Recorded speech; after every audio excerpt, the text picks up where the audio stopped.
ketemu aku langsung tresna.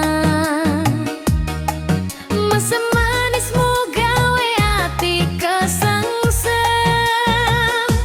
Saben dina tansah kagate kake, nanging kowe we malah ora peduli.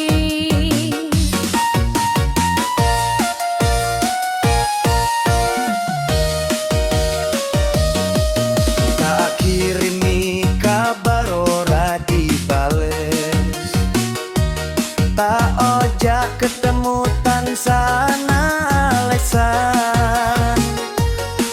Ati iki tambah penasaran, nganti kancaku menehi usulan.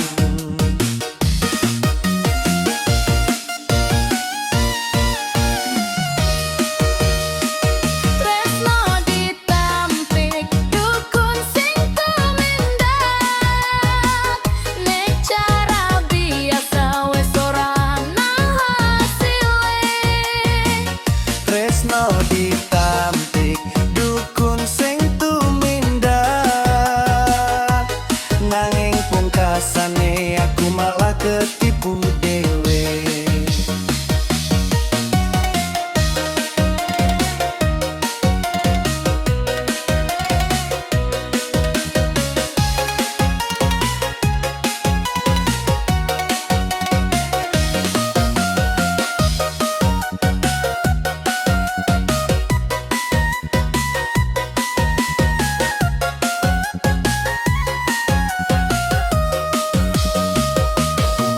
Budal wengi goleki wong pinter, katane ampuh gawe wong kepincut.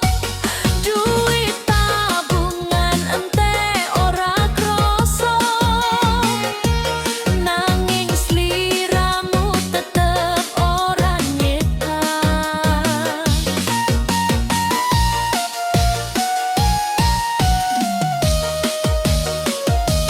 Bar kuwi aku dadi sadar, tresno sejati ora iso dipaksa.